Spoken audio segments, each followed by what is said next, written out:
నిత్య సత్యాలు, ధర్మ ఆచారాలు. తల్లిదండ్రులను పూజించాలి. ఏ స్థితిలోనూ దూషించరాదు. మంత్రోపదేశం చేసినవారు మాత్రమే గురువు. తక్కిన విద్యలు నేర్పినవారు అధ్యాపకులు మాత్రమే. అట్టి గురువును ఏ పరిస్థితిలోనూ నిందించరాదు. ఆయన ఎదురుగా కాళ్ళు చూపి కూర్చోరాదు. భోజనం తూర్పు, ఉత్తర దిక్కుల వైపు కూర్చొని చేయాలి. చిన్నపిల్లల్ని చూడటానికి వెళ్ళేటప్పుడు, అనారోగ్యవంతుల దగ్గరికి వెళ్ళేటప్పుడు, గుడికి వెళ్ళేటప్పుడు, గురు దర్శనానికి వెళ్ళేటప్పుడు, పురాణం వినటానికి వెళ్ళేటప్పుడు ఒట్టి చేతులతో వెళ్ళరాదు. ఏదో ఒకటి సమర్పించుకోవాలి. భోజనానంతరం ఎంగిలి ఆకులు ఎత్తేవాడికి వచ్చే పుణ్యం అన్నదాతకు కూడా రాదు. తల్లిదండ్రులకు నిత్య పాద నమస్కారం చేయడానికి మించిన ధర్మం, నిత్యాన్నదానం చేయడం కంటే మించిన పుణ్యం ఈ సృష్టిలో లేవు. ఒకేసారి నీరు, నిప్పు రెండు చేతులతో కానీ, ఒకే చేత్తో కానీ పట్టుకు వెళ్ళరాదు. తూర్పు, దక్షిణ దిక్కుల తలపెట్టి నిద్రపోవాలి. ఉత్తర, పశ్చిమాల వైపు తలపెట్టి నిద్రిస్తే వారు ప్రమాదాల పాలవుతారని మార్కండేయ పురాణం చెబుతుంది. ఇంటికి గురువు వస్తే టక్కున లేచి నిలబడి ఎదురుగా వెళ్ళి లోపలికి గౌరవంగా తీసుకొని వచ్చి ఆసనం వేసి కూర్చుండబెట్టకుండా మాట్లాడరాదు.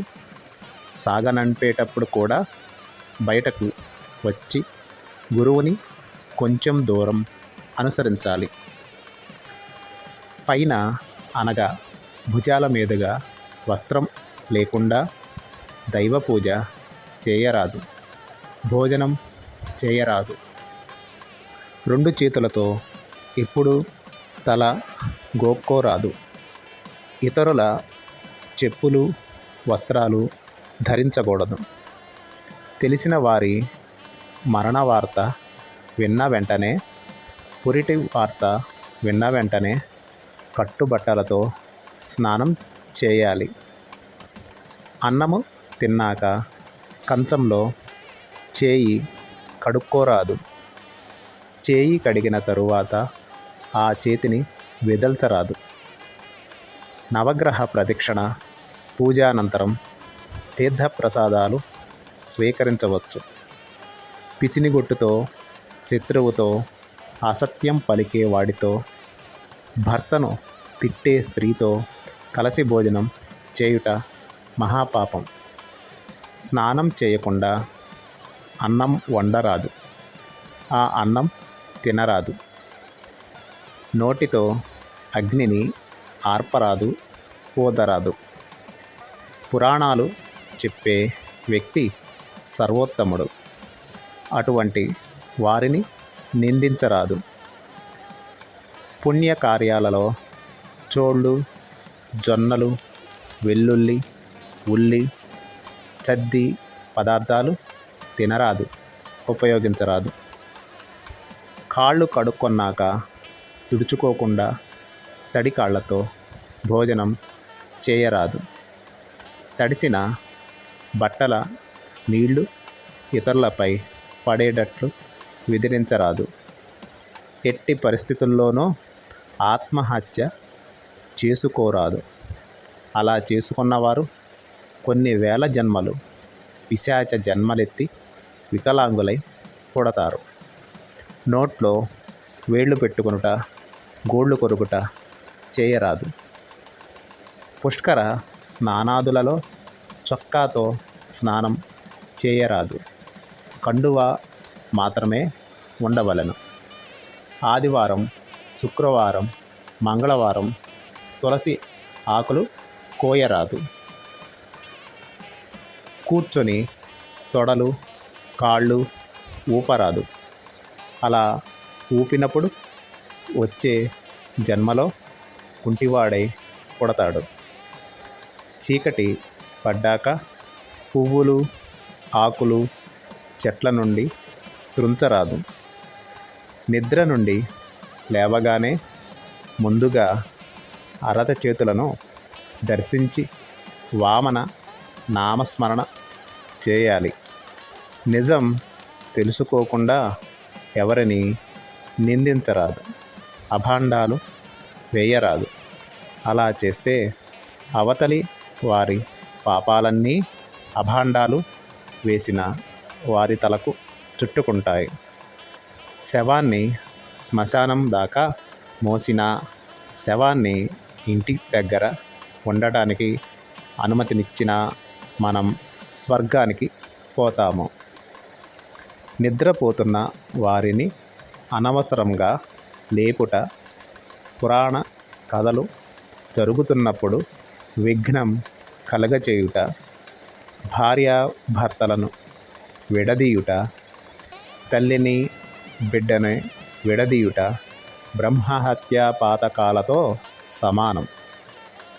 వేళాపాళ లేకుండా నిద్రించే వారి విషయంలో ఇది వర్తించదు.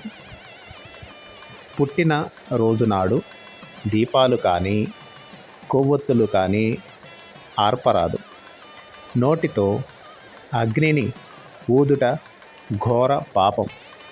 అటువంటి వారు గ్రహణము మొర్రితో మళ్ళీ జన్మెత్తి దుఃఖాలు పొందుతారు. ఎంగిలి నోటితో గురువుతో మాట్లాడరాదు.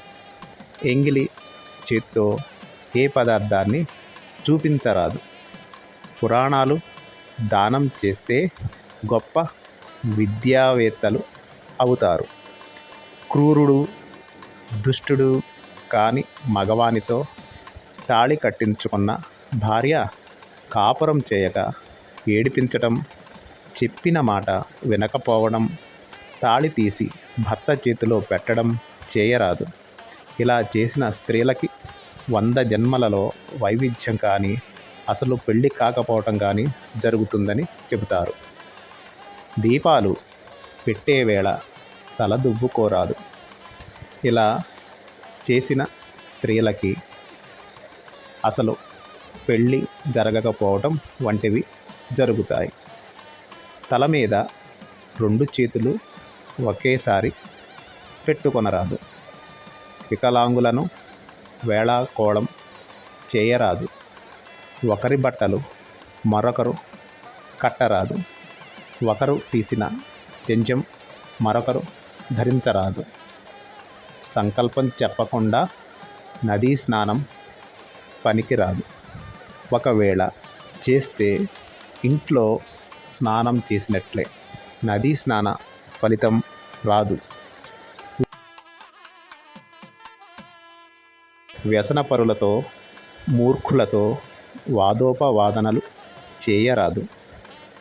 ఏడవటం వలన దారిద్ర్యం, సంతోషం వలన ఐశ్వర్యం లభిస్తాయి. భోజన సమయంలో మాట్లాడుట, నవ్వుట పనికిరాదు. పెద్దన్నగారు, పిల్లనిచ్చిన మామగారు, గురువు ఈ ముగ్గురు కన్న తండ్రితో సమానం కనుక వీరు ముగ్గురిని తండ్రిలాగానే పూజించాలి. ఒకసారి వెలిగించాక ఏ కారణం చేతైనా కొండెక్కిన దీపంలోని ఒత్తిని తీసివేసి క్రొత్త ఒత్తి వేసి మాత్రమే దీపారాధన చేయాలి. పాత ఒత్తిని మళ్ళీ వెలిగించరాదు. ఒక చెట్టుని నరికే ముందు 3 చెట్లు నాటితే ఆ దోషం అంటదు. అన్నమును తింటున్నప్పుడు ఆ అన్నమును దూషించుట కానీ, కోపముతో అన్నం పెట్టేవారిని తిట్టుట కానీ చేయరాదు. చీటికి మాటికి ప్రతిజ్ఞలు చేయుట, ఒట్టు పెట్టుట దోషము. నిలబడి కానీ, అటు ఇటు తిరుగుతూ కానీ అన్నం తినటం వల్ల క్రమంగా దరిద్రుడవుతాడు.